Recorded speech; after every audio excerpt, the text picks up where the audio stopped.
नहीं जियाले आए थे तुम्हें गब्बर सिंह से बचाने के लिए। निकल गई सब एक इनकी। 1975 में जब शोले रिलीज हुई तब तक हिंदी फिल्मों में विलेन अक्सर सूट बूट पहने शहरों में रहने वाले साजिश रचने वाले लोग होते थे, लेकिन गब्बर सिंह ने इस छवि को पूरी तरह तोड़ दिया। धूल भरी पहाड़ियों में रहने वाला, बिखरे बाल, खुरदरी आवाज और आंखों में पागलपन, यह खलनायक डर को महसूस कराता था। नमस्कार दोस्तों, स्वागत है आपका किसीला स्टूडियो पर। आज हम बात करने जा रहे हैं भारतीय सिनेमा की उस गूंजती हुई आवाज की जिसने खलनायकी की परिभाषा ही बदल दी। हम बात कर रहे हैं फिल्म शोले और उसके सबसे यादगार किरदार गब्बर सिंह की, जिसे अमर बना दिया अभिनेता अमजद खान ने। यह सिर्फ एक विलेन नहीं था, यह एक एहसास था, एक डर था, एक लय थी जो आज भी कानों में गूंजती है। दुनिया की किसी जेल की दीवार इतनी पक्की नहीं कि गब्बर को 20 साल रोक सके। गब्बर का हर संवाद सिर्फ बोला नहीं जाता था, वह थोपा जाता था, जैसे कि दर्शकों की आत्मा में उतर रहा हो। कितने आदमी थे, एक सवाल जो धमकी बन गया। कितने आदमी थे? कितने आदमी थे सरदार, 2 आदमी थे। साधारण सा सवाल, लेकिन जिस तरह से गब्बर इसे बोलता है वह सवाल नहीं सजा बन जाता है। यहाँ गौर कीजिए 3 चीजों पर। अमजद खान इस संवाद को बोलने से पहले एक छोटा सा ठहराव लेते हैं। यह ठहराव दर्शकों के दिल की धड़कन बढ़ा देता है। फिर वे धीरे धीरे शब्दों को तोलकर बोलते हैं। कितने आदमी थे? कितने आदमी थे सरदार, 2 आदमी थे। हर शब्द अलग अलग वजन के साथ गिरता है, जैसे किसी ने हथौड़ा चलाया हो। उनकी आवाज में जो खुरदरापन है वह किसी कृत्रिम अभिनय का परिणाम नहीं लगता, वह असली लगता है, जैसे सचमुच एक निर्दयी डाकू बोल रहा हो। गब्बर की हंसी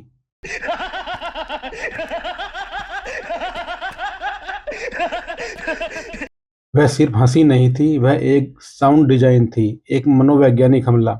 जब गब्बर हंसता है तो उसमें पागलपन, क्रूरता और आत्मविश्वास का मिश्रण होता है। वह हंसी दर्शकों को यह एहसास दिलाती है कि सामने वाला इंसान नहीं, एक तूफान है। इस हंसी की सबसे बड़ी खासियत यह थी कि अचानक आती थी, बिना किसी चेतावनी के, और यही उसे और भी डरावना बनाता था। गब्बर के संवादों में एक अजीब सी काव्यात्मकता थी। जो डर गया समझो मर गया। जो डर गया समझो मर गया। देखिए, यह सिर्फ धमकी नहीं है, यह एक दर्शन है, एक जीवन का नियम जो गब्बर ने खुद के लिए बना लिया है। इस संवाद की खास बात है उसकी लय, छोटा, सीधा और प्रभावशाली। कोई भारी भरकम शब्द नहीं, लेकिन असर ऐसा कि आज भी लोग इसे दोहराते हैं। अरे ओ सांबा, कितना इनाम रखे सरकार हम पर। अरे ओ सांबा, कितना इनाम रखे है सरकार हम पर। पूरे 50,000। यह संवाद गब्बर की मानसिकता को गहराई से उजागर करता है। यहाँ वह डर नहीं रहा, बल्कि अपने ऊपर रखे गए इनाम को गर्व की तरह पेश कर रहा है। आवाज में व्यंग है, आत्मविश्वास है और एक खतरनाक खेल का आनंद भी। अरे ओ सांभा कहते समय उसका लहजा दोस्ताना नहीं बल्कि मालिकाना है। यहाँ अमजद खान की आवाज में जो ठहराव और खुरदरापन है वही इस पल को आइकॉनिक बना देता है। तेरा क्या होगा कालिया। तेरा क्या होगा कालिया। सरदार, यह संवाद गब्बर की क्रूरता का चरम है। यहाँ वह कालिया को मारने से पहले उसके साथ मानसिक खेल खेलता है। आवाज में बनावटी चिंता है, लेकिन आंखों में निर्दयता। वह कालिया को उम्मीद देता हुआ लगता है, पर वास्तव में उसे तोड़ रहा होता है। वह सस्पेंस पैदा करता है। दर्शक जानते हैं कि कुछ बुरा होने वाला है, लेकिन गब्बर उस पल को लंबा खींचता है। अमजद खान की मुस्कान, धीमी चाल और शब्दों के बीच ठहराव इस दृश्य को असहज बना देते हैं।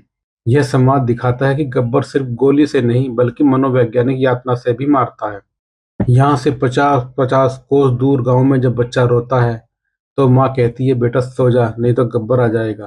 कि यहाँ से 50-50 कोस दूर गांव जब बच्चा रात को रोता है तो माँ कहती है, बेटा सो जा नहीं तो गब्बर आ जाएगा। यह संवाद गब्बर के आतंक की पराकाष्ठा है। वह अपने डर को एक कहानी की तरह सुनाता है।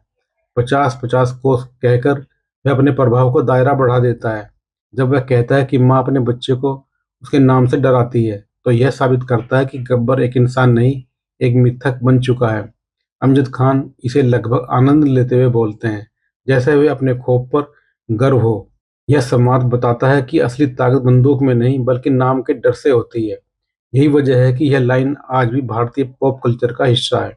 अमजद खान का अभिनय सिर्फ आवाज तक सीमित नहीं था। उनकी आंखों की चमक, चेहरे पर फैली मुस्कान, अचानक गंभीर हो जाना, बंदूक पकड़ने का अंदाज, हर चीज में एक रिद्ध थी। वह कभी जल्दी में नहीं दिखते, जैसे उन्हें पता है कि डर धीरे धीरे पैदा होता है। उनका बैठने का अंदाज भी अलग था, थोड़ा झुककर, जैसे शिकार पर नजर रखे हुए शिकारी। गब्बर के संवादों के पीछे लेखकों की शानदार कल्पना थी, लेकिन उन शब्दों को अमर बनाने का काम अमजद खान ने किया।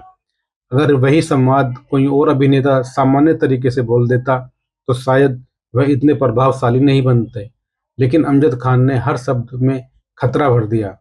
उन्होंने संवाद को अभिनय नहीं किया, उन्होंने उसे जिया। गब्बर सिर्फ हिंसक नहीं था, वह मानसिक रूप से भी खेलता था।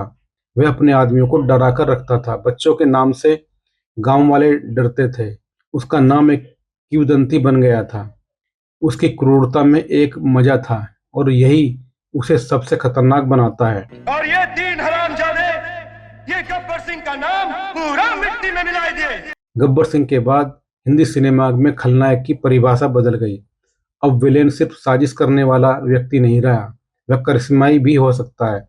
संवादों से दर्शकों को बांध सकता है। कई बात के विलन, चाहे वह ग्रामीण पृष्ठभूमि के हों या शहरी, सभी में कहीं न कहीं गब्बर की झलक दिखती है।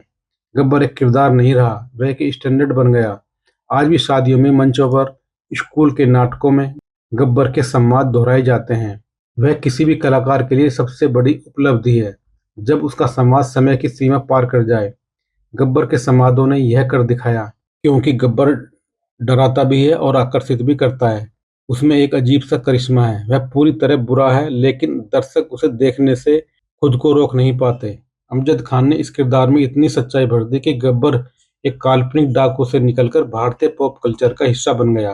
शोले सिर्फ एक फिल्म नहीं, एक युग है, और उस युग का सबसे चमकदार, या कहे सबसे खौफनाक सितारा है गब्बर सिंह।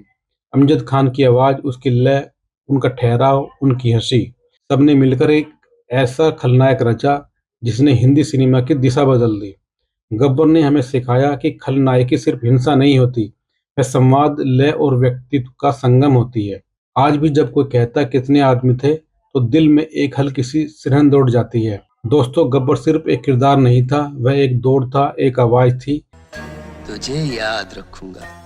एक ऐसा खौफ जो आज भी सिनेमा के इतिहास में गूंजता है। शोले का यह खलनायक हमें याद दिलाता है कि सही अभिनय और दमदार संवाद मिलकर किसी भी किरदार को अमर बना सकते हैं। अमजद खान ने गब्बर को सिर्फ निभाया नहीं, उसे जीवंत कर दिया। अब आप बताइए, आपको गब्बर सिंह का कौन सा डायलॉग सबसे ज्यादा पसंद है? कितने आदमी थे? जो डर गया समझो मर गया, या फिर कोई और? अपना पसंदीदा डायलॉग कमेंट में जरूर बताएं। वीडियो पसंद आया हो तो लाइक करें, शेयर करें और किसीला स्टूडियो को सब्सक्राइब करना ना भूलें। मिलते हैं अगले वीडियो में एक और शानदार सिनेमाई सफर के साथ। धन्यवाद। और जिस दिन मैं भाग निकला, बहुत पछताओगे ठाकुर।